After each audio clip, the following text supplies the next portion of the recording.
नमस्कार दोस्तों, स्वागत है आपका आपके चैनल लॉ जुगाड़ से। ठीक है, जैसा कि हमारी क्या चल रही है, जुगाड़ सीरीज। ठीक है, किसके लिए? फॉरेंसिक साइंस की। ठीक है,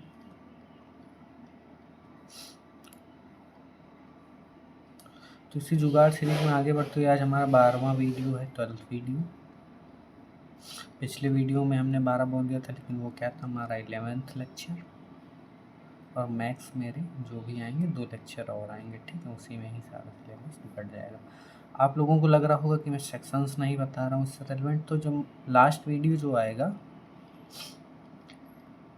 उसमें मैं एक टेबल दे दूँगा। ठीक है, जिसमें क्या होगा, सारे जो है रेलेवेंट सेक्शन, क्योंकि इस एक्ट में तो कोई सेक्शंस है नहीं पर्टिकुलरली। ठीक है, लेकिन उसमें जो कोरोबोरेट करते हैं, जो अदर एक्ट्स जो रेलेवेंट सेक्शंस इससे इसमें यूज हो सकते हैं, ठीक है, राइटिंग्स के लिए आपकी, वो मैं इसमें बता दूंगा। ठीक है, एक ही टेबल में दे दूंगा सारे। तो ठीक है, तो बिना किसी देरी के आज हम क्या पढ़ेंगे, insanity and it's medico legal aspects. Hindi medium वालों के लिए इंसैनिटी क्या होता है?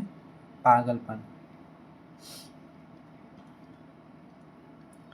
तो आप सभी को जैसा कि याद होगा कि जब हम लोग बीएनएसएस पढ़ रहे थे, हमने तो आईपीसी पढ़ी है। ठीक है, तो आईपीसी बोलें या बीएनएस बोलें, कुछ एक्ट अगर हम इसमें लेना चाहें तो एक तरह से बीएनएसएस भी ले सकते हैं। ठीक है, तो हमारे पास कुछ जो है जर्नल डिफेंसेस होते थे। क्या होते थे? कुछ जर्नल डिफेंस होते थे क्राइम के अगेंस्ट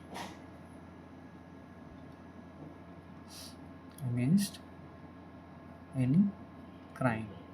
तो उन डिफेंसेस में एक डिफेंस ये भी होता था जिसको हम बोलते थे क्या, इंसैनिटी। इंसैनिटी एक टाइप का डिफेंस भी होता था जिसको कि हम बोलते हैं पागलपन। ठीक है, चूँकि एक डिफेंस है और जो फॉरेंसिक साइंस है मेजरली क्राइम से डील करता है, इससे रिलेटेड मैटर्स में, तो इसके बारे में पढ़ना यहाँ फिर से बहुत ज़रूरी हो जाता है कि पागलपन क्या है, इस पे इसके एस्पेक्ट्स क्या हैं, उद्देश्य क्या हैं। ठीक है, किस टाइप के पागलपन होते हैं, कौन सा पागलपन हमको डिफेंस देगा। ठीक है, उसके जो सारी रिलेवेंसीज हैं या फिर उसके जो जितने सारे लक्षण हैं, वो सारी बातें हम इसमें क्या करने वाले हैं, पढ़ने वाले हैं। ठीक है, तो चलिए शुरू करते हैं।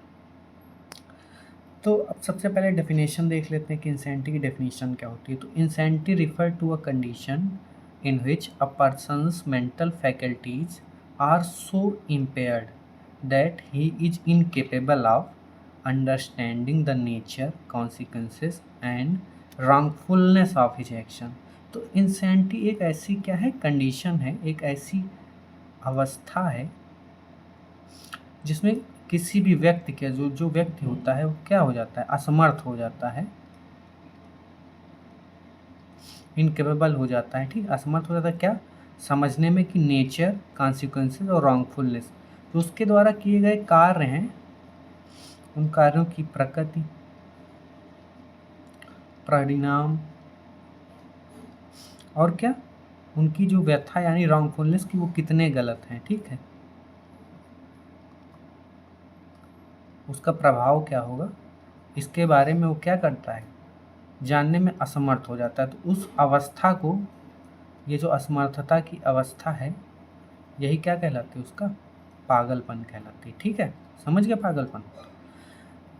अब मेडिकल इंसैनिटी की बात करें भैया, 2 टाइप की होती है, एक मेडिकल होती है और एक क्या होती है, लीगल होती है। तो सबसे पहले हम बात करेंगे मेडिकल इंसैनिटी की, जो कि हमारा क्या होता है, चिकित्सीय पागलपन होता है। तो मेडिकल कॉन्सेप्ट जो कि ये क्या है, a medical concept referring to any recognised mental disorder. अभी हम बहुत सारे मेंटल डिसऑर्डर भी पढ़ने वाले हैं।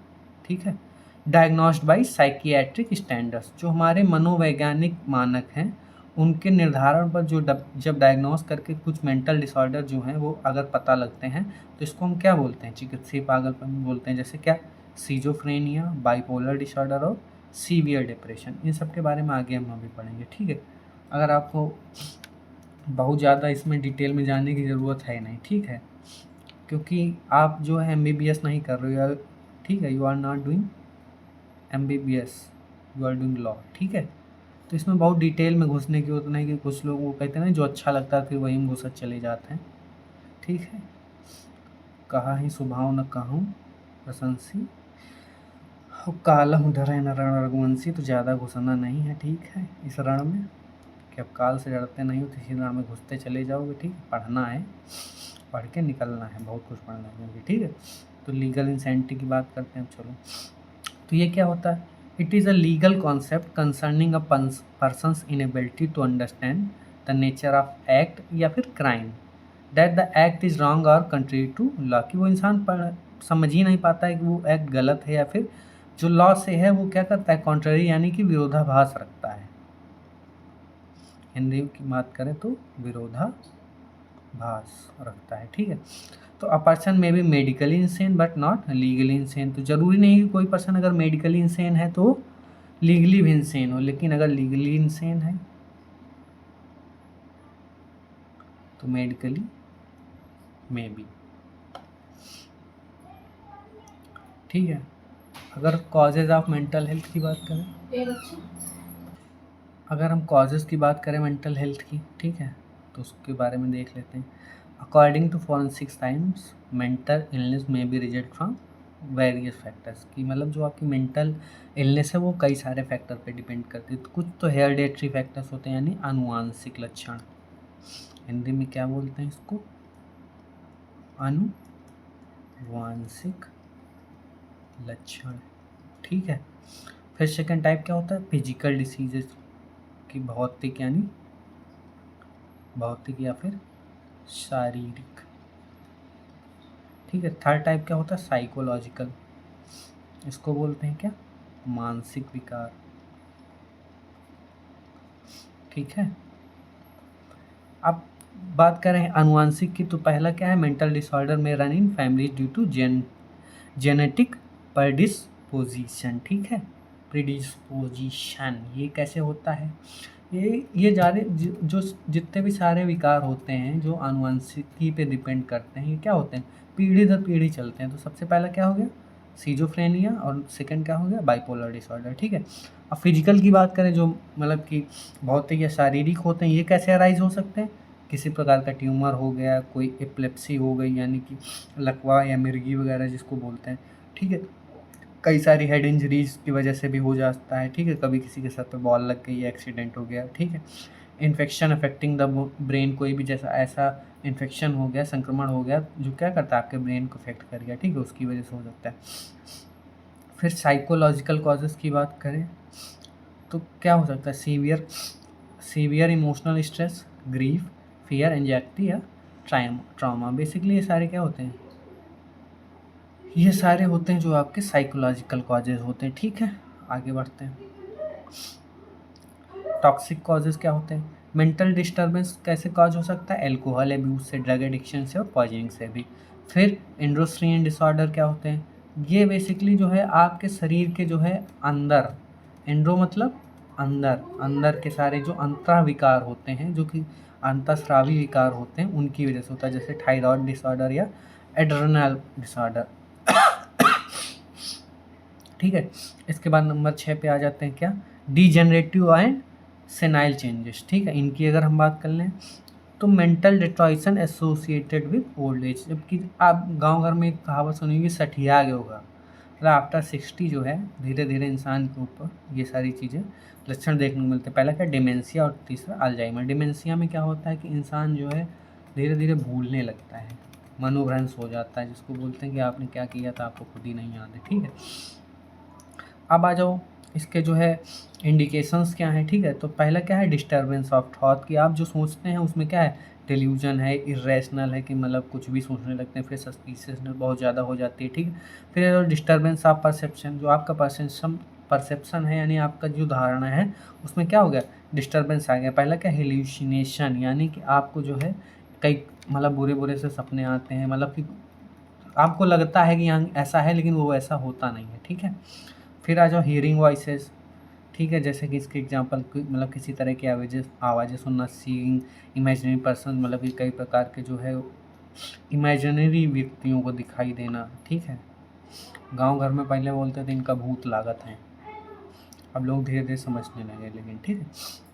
फिर डिस्टर्बेंस ऑफ इमोशंस, ठीक है, जो भावनात्मक जितनी डिस्टर्बेंसेस होती हैं, कैसा एक्सट्रीम डिप्रेशन, अनकंट्रोल्ड एक्साइटमेंट, बहुत ज़्यादा खुशी भी नुकसानदेह होती है, ठीक है। फिर इमोशनल इंस्टेबिलिटी, ठीक है। फिर आ जाओ डिस्टर्बेंस ऑफ कंडक्ट, यानी कि आपके आचरण में जब कोई कुछ ऐसा हो जाता है जैसे वायलेंट बिहेवियर या सोशल विड्रॉल या इनअप्रोप्रिएट एक्शंस आप कुछ कर लेते हैं, ठीक है।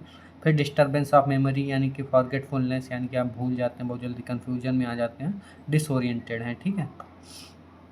अब आ जाओ क्लासिफिकेशन ऑफ मेंटल डिसीज, इसके बारे में बात कर लेते हैं।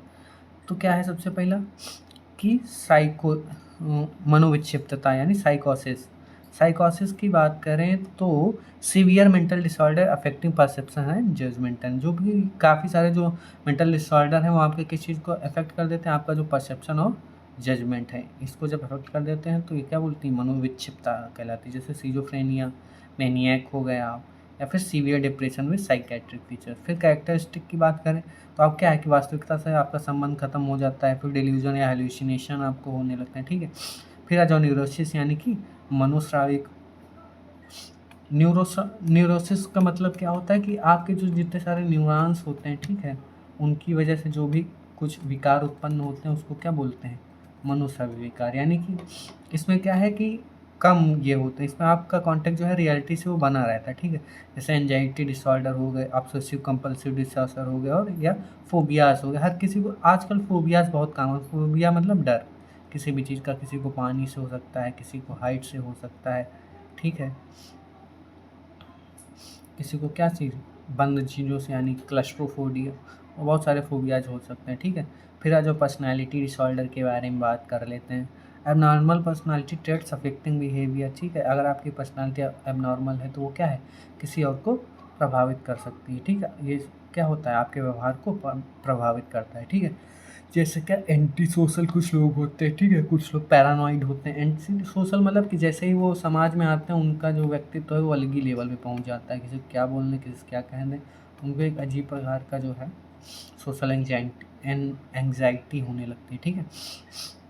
फिर आ जाओ इंटेलेक्चुअल डिसेबिलिटी, यानी बौद्धिक अक्षमता की बात कर लेते हैं। तो सब normal intellectual development resulting in impaired functioning, इसकी वजह से क्या होता है, इम्पेयर्ड फंक्शनिंग हो जाती है आपके मन और मस्तिष्क और उसके जो है एक्शंस पे, ठीक है। फिर आ जाओ ऑर्गेनिक मेंटल डिसऑर्डर। भैया अब तुम कहोगे मेंटल डिसऑर्डर भी ऑर्गेनिक होने लगे, तो भैया वो ऑर्गेनिक नहीं, ये वो वाला ऑर्गेनिक है जो कि क्या है कि आपकी किसी चोट या किसी फिजिकल असॉल्ट की वजह से होता है, ठीक है, जैसे डिमेंशिया या ब्रेन इंजरीज, ठीक। इसके बाद आ जाओ कृत्रिम पागलपन, यानी फेंड मेंटल हेल्थ, ठीक।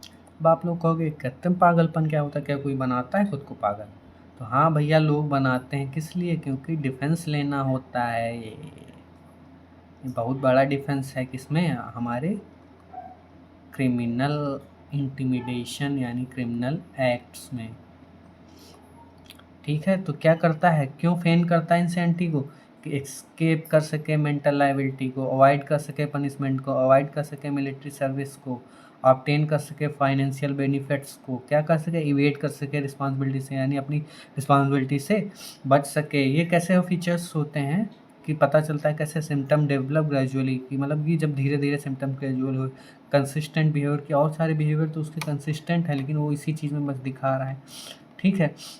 तो उसके बाद और क्या कि नो ऑब्वियस मोटिव, की मतलब कुछ, मतलब ऐसा कुछ कोरोबोरेशन है ही नहीं कि वो क्यों पागल हो सकता है। भाई कोई बैठे बैठे थोड़ी ना पागल हो जाएगा, ठीक है। सिम्टम्स परसिस्ट कंटिन्यूसली, की जो लक्षण की निरंतरता है उसका जो जब हम जांच करते हैं तो हमें पता चलता है कि जेन्युइन है या नहीं। फ्रेंड इंसेनिटी क्या होती है कि सडन ऑनसेट, कैसे अचानक से ही कुछ होने लगा, ठीक है। फिर क्या एग्जैगरेटेड सिम्टम्स, मतलब बहुत ज़्यादा लेवल पे, कि उस पागलपन में वैसा होता भी नहीं, वो अपने हाथ पैर झटके दे रहा। गांव में पहले लोग जैसे कहे होता था बाहर कमाने चले जाओ तो कहेंगे अरे लो अब नई नई शादी हुई कैसे वाइफ को छोड़ के जाएं, तो ज़्यादातर वो क्या करते हैं, अरे हमें भूत आवे लाग है, ठीक है। कंट्राडिक्टरी बिहेवियर, ठीक है, कि उसका बिहेवियर क्या हो जाता है, कंट्राडिक्टरी हो गया, कि मतलब कि उस जो पर्टिकुलर टाइम के सिम्टम्स वो शो कर रहा है, ठीक है, वो उस प्रकार के पागलपन में होते ही नहीं है। प्रेजेंस ऑफ क्लियर मोटिव की एकदम दिख रहा है स्पष्ट उद्देश्य की नहीं, इसका तो ये उद्देश्य था। डिटेक्शन कैसे होता है कि उसको जब लगातार ऑब्जर्व किया जाता है, ठीक है, उसके कंडक्ट का जो है रिपीटेडली जो है इंटरव्यूज़ लिए जाते हैं, वेरीफाई की जाती है उसकी हिस्ट्री और एक्सेस किया जाता है कंसिस्टेंसी ऑफ सिम्टम्स को, ठीक है। फिर आ जाओ criminal responsibility. Criminal responsibility refer to legal accountability for criminal act. जो आपके आपराधिक जो किए गए कार्य हैं उनकी जो रिस्पॉन्सिबिलिटी, उनकी जो लीगल अकाउंटेबिलिटी है वो क्या कहलाती है? क्रिमिनल रिस्पॉन्सिबिलिटी कहलाती है। क्या होता है जनरल रूल इसका कि every person is presumed to be sane and responsible for his action unless until proven unguilty, ठीक है। तो टेक्स्ट ऑफ क्रिमिनल रिस्पॉन्सिबिलिटी की बात करें तो the fundamental question is was the accused capable of understanding the nature and consequences by the act the time it was committed, कि मतलब कि उस टाइम पे जब जिसने ये अपराध कमिट किया, ठीक है, तो वो उस नेचर और कॉन्सिक्वेंसेस को कमिट करने के लिए कि जब उसने ये सब सारी चीज़ें की या उसने वो जो अपराध किया तो उस समय पे वो समझ सकता था कि इस अपराध का नेचर क्या है, उसके परिणाम क्या होंगे जब उस चीज़ को कमिट कर रहा था। तो ये क्या कहलाता है? क्रिमिनल रिस्पॉन्सिबिलिटी का टेस्ट कहलाता है, ठीक है। अब आ जाओ मैकनॉटन रूल। ये रूल जो है इंसेंटी के केसेस में बहुत ही इंपॉर्टेंट होता है, ठीक है। ये कब हुआ था? 1843 में जब एक केस हुआ था डैनियल मैकनॉटन का, ठीक है, जो कि हम पहले ही बीएनएस में पढ़ चुके हैं, ठीक है। इसके बारे में डीप में नहीं जाने वाले, ठीक है। एसेंशियल जल्दी जल्दी से देख ले। तो इसको इंसेंटी का ये डिफेंस क्लेम करने के लिए क्या होना चाहिए? अक्यूज्ड को suffer from a defect or reason arising from disease of the mind, he must be incapable of knowing the nature and quality of the act was wrong or contrary to law. ये सारे क्या होने चाहिए? Essential होने चाहिए। तो क्या हो सकता है? आप इसका क्लेम ले सकते हो, ठीक है, इसका डिफेंस यूज कर सकते हो। इसकी लीगल पोजीशनिंग की बात करें तो defence of insanity is recognised under BNSS 2023, जो कि सक्सेसर किसका है? IPC 84 का, ठीक है। A person not criminally liable if at the time of the act due to unsoundness of mind he was incapable of knowing the nature of the act that the act was wrong or contrary to law, ठीक है।